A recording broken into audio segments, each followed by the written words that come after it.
Saïna la matinale avec Fiston Moindo.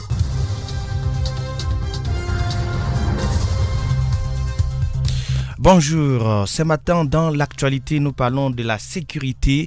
C'est le sénateur Vunabandi qui accuse les rebelles du M23 et la force de l'EAC d'avoir instauré une taxe dans les territoires de Rutshuru. Parlons-en tel que nous partagés ce matin par les médias en ligne mediacongo.net. C'est au cours de la plénière du Sénat organisée bien sûr le mardi 2 mai 2023. Le sénateur Célestin Vunabandi a indiqué que dans les territoires de Rutshuru, les rebelles du mouvement du 23 mars, c'est-à-dire le M23, en complicité avec la force militaire de la communauté des États de l'Afrique de l'Est, c'est-à-dire EAC, qui ont instauré une taxe dans l'objectif de rançonner la population et c'est partage les recettes bien sûr récoltées durant la journée.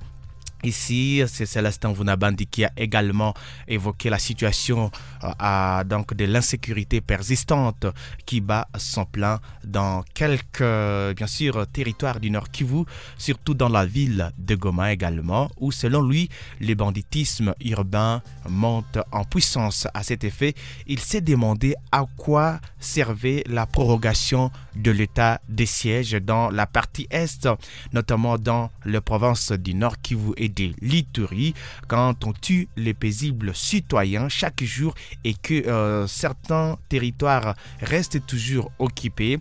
Plusieurs membres du gouvernement, notamment le ministre de la Communication et Médias Patrick Mouyaya, de la Justice Rose Mutombo et des Petentik Augustin Kibasa ont pris part à cette plénière. Mais également, il y a Human Rights Watch qui fait également objet de l'actualité avec cet appel au rejet de la loi Tchani qu'elle juge discriminatoire. C'est l'organisation Human Rights Watch dans son article consulté par les médias en ligne 7 sur 7.cd. Bien sûr, hier mardi 2 mai 2023, l'ONG américaine Human Rights Watch qui appelle le Parlement congolais à rejeter la proposition de loi de Noël Tchani. Selon Human Rights Watch, cette organisation, les autorités congolaises pourraient se servir de cette loi pour interdire à certains candidats de se présenter aux élections à raison de l'origine de leurs parents. Les autorités congolaises pourraient facilement se servir de la loi Tchani si elle était adoptée pour empêcher illégalement des citoyens congolais d'être candidats à des fonctions politique, a déclaré Karine Kaneza, directrice adjointe à la division Afrique à Human Rights Watch. En outre, cette ONG pense que l'adoption de cette proposition de loi pourrait bien sûr augurer une nouvelle vague de violence. Toujours dans l'actualité ce matin, c'est la lutte contre l'insécurité en RDC. Parlons-en également, c'est l'Union africaine qui est prête à soutenir le programme de désarmement et de démobilisation.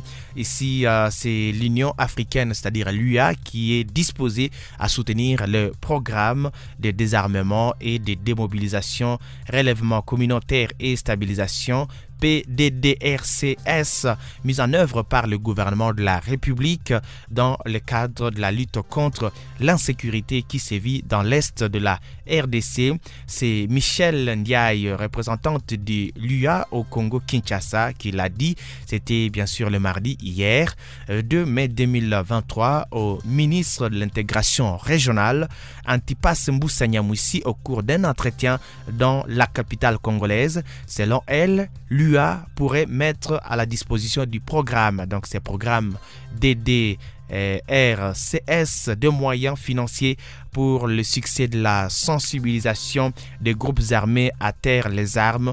La représentante de cette organisation continentale a par ailleurs annoncé au ministre Mbusa Nyamwisi la mise en place d'un projet dénommé No More, c'est-à-dire ça suffit, conclu par ses services et la cellule de communication de l'intégration régionale pour appuyer la sensibilisation de groupes armés.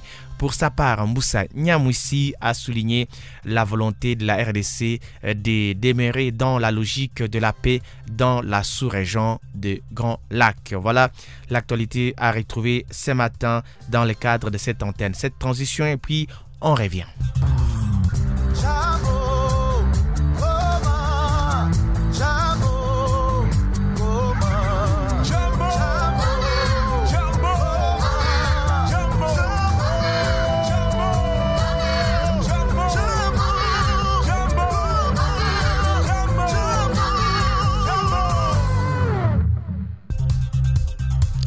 Également, dans l'actualité concernant le Nord Kivu, c'est Denis Mukwege qui paye le frais d'examen d'État des 771 finalistes déplacés. Parlons-en également, c'est le prix Nobel de la paix 2018 et responsable de la fondation Panzi, Denis Mukwege, qui a lancé bien sûr le vendredi 28 avril 2023 le projet d'assistance humanitaire en faveur des déplacés au Nord Kivu. Ce programme prend en compte notamment les paiements de frais d'examen d'État des 771 élèves finalistes déplacés à hauteur bien sûr de 46 645 $ américains et la remise dans les prochains jours des kits scolaires aux enfants déplacés à la rentrée scolaire 2023-2024 des 55 000 ménages pour les déplacés du Nord Kivu et du Sud Kivu, des kits de dignité à 7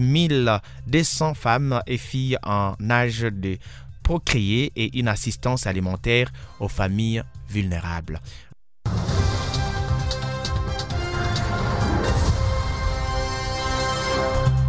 Voilà, ce matin, nous poursuivons cette antenne ici. C'est bien sûr l'article nous partagé ce matin par rapport à l'Union sacrée qui dépouille tel les trésors publics.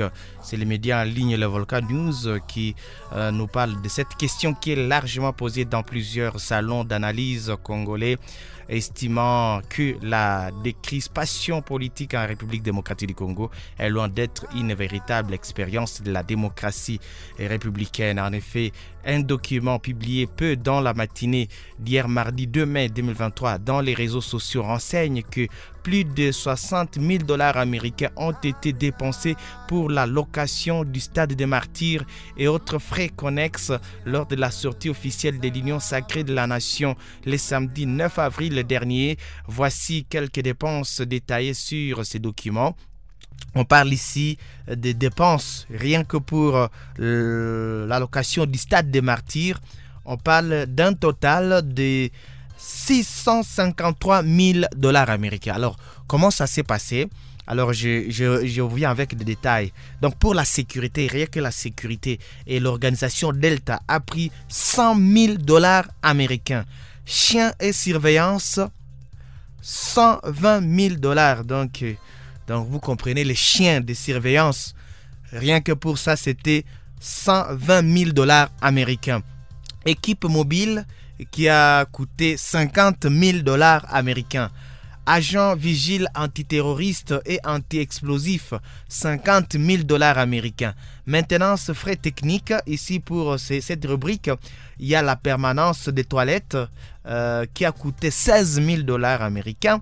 Surveillance des entrées extérieures et intérieures, 7 000 $ américains. Salubrité, 10 000 $ américains. Énergie, entre autres, 2 groupes électrogènes de secours, achat carburant, achat de disjoncteurs qui a coûté aussi 200 000 $ américains. Vous-même, vous pouvez prendre la calculatrice et puis compter et faire le calcul. Et ici, on parle de la caution pour casse. Et ça a coûté donc garantie et des réparations non remboursables. Donc, garantie des réparations non remboursables. On a pris 100 000 $ américains. C'est un document qui a fuité dans les réseaux sociaux qui reprend toutes ces rubriques. Voilà, nous sommes au 097 23 52 991 097 23 52 991 si vous voulez commenter l'actualité de votre choix.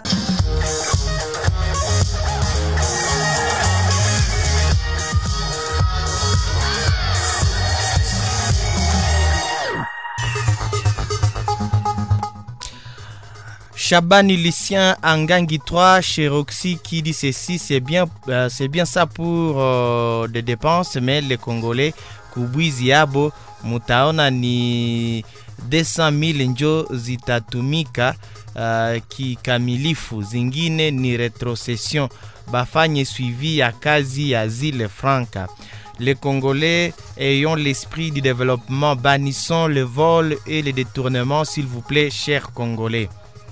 Un autre auditeur qui dit ceci, bonjour, Sikugani EAC itatoka mu pays yetu kwa juu haina maana Kwaju, il paraît Balikuyaka, tout l'été à désordre.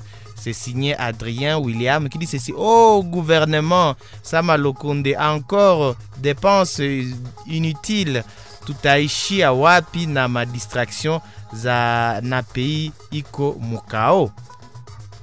Et notre auditeur qui dit ceci, Mumberemba Kula à Mabanga Nord, avec ce genre de dépenses inutiles, je crois que l'IGF doit faire bien son travail. Bonjour ma radio, pourquoi les Américains ne veulent pas le développement du Congo en refusant la loi de Noël Tchani? Or, c'est une loi qui peut sauver la RDC. Il faut que les députés voient de loin.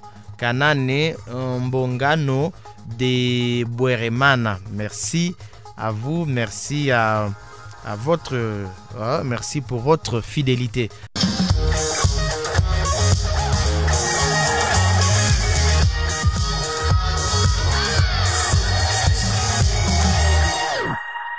Voilà, nous sommes de retour. Nous poursuivons cette antenne et ici, le volcan nous partage cette information.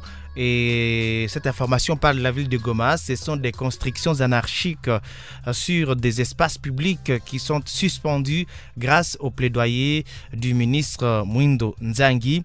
Ici, c'est cette suspension des constructions anarchiques en ville de Goma, au Nord Kivu, qui intervient après avoir porté haut par le ministre Mwindo Nzangi ces problèmes des espaces publics sous menace de spoliation. Au chef de l'État, Félix-Antoine Tshisekedi Tshilombo, selon des sources sûres du ministère de la Justice, c'est après l'intervention de son homologue et meilleur élu de Goma Mwindo Nzangi au chef de l'État que ce dernier a dépêché une délégation ministérielle pour arrêter l'hémorragie des spoliations des espaces publics devenus monnaie courante en ville de Goma. La même source rassure que même les murs seront détruits la semaine prochaine sur l'espace dit Kamuchanga à l'abattoir. Donc Kamuchanga à l'abattoir et les terrains Kisoko et d'autres terrains. Pour rappel, plusieurs concessions et espaces publics en ville de Goma n'échappent plus aux manœuvres des personnes mal intentionnées avec la complicité de quelques officiels des services techniques et judiciaires. C'est entre autres les terrains à face du gouvernorat, les terrains du gouvernorat à Seselka, partie bord du lac, et l'espace d'Ikamuchanga, Kisoko ou terrain Katoi, également Kisoko Mugunga. Voilà l'actualité à vous proposer également ce matin.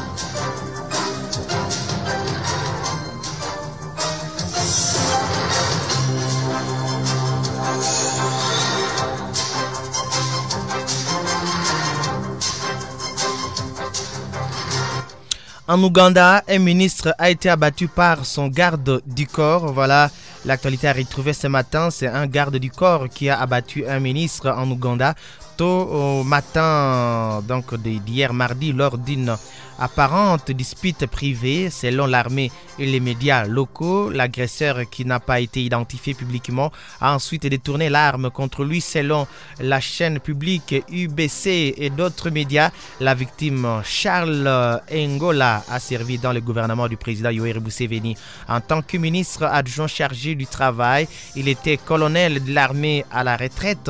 Le porte-parole de l'armée Brig Félix Kulaigwe a déclaré dans un bref communiqué d'un incident malheureux qui avait conduit à l'assassinat d'Ngola.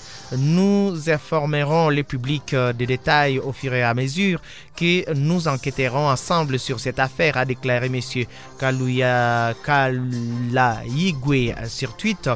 La fusillade a eu lieu au domicile d'Ngola dans la banlieue de la capitale ougandaise Kampala. Des enquêteurs de la police se trouvent actuellement sur les lieux. Les motifs n'ont pas été immédiatement précisés, mais la presse locale a indiqué qu'il y avait apparemment eu un différend au sujet du salaire du garde. Des témoins affirment que les soldats criaient qu'il n'avait pas été payé depuis longtemps alors qu'il travaillait pour un ministre, a rapporté le journal en ligne Nil Post. L'incident risque de créer une onde de choc dans un pays où d'autres hauts fonctionnaires ont été tués dans des attaques à l'arme à feu. Au fil des ans, en 2021, un ancien chef de l'armée ougandaise a été blessé et sa fille est tuée lorsque des tireurs ont fait feu sur leur véhicule à Kampala. Également, l'actualité au niveau international, c'est le PSG qui sanctionne Lionel Messi à partir des jours en Arabie Saoudite sans l'accord du club. C'est le voyage non autorisé de Lionel Messi en Arabie Saoudite qui n'a pas plu au PSG et pas seulement côté joueur. Le club a décidé de suspendre le joueur pour 2 semaines selon RMC et l'équipe. Il est privé d'entraînement, des matchs et même de salaire.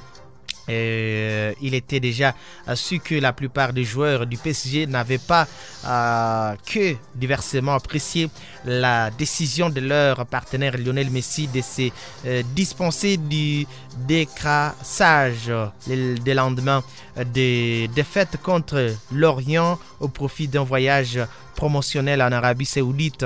La direction du club n'a pas beaucoup apprécié non plus l'escapade de l'Argentin et elle vient de les sanctionner assez durement, à en croire les informations concomitantes de RMC et l'équipe. Ici, selon les 2 médias, le PSG a décidé de suspendre Lionel Messi pour 2 semaines. Et cette sanction concerne toutes les activités du club.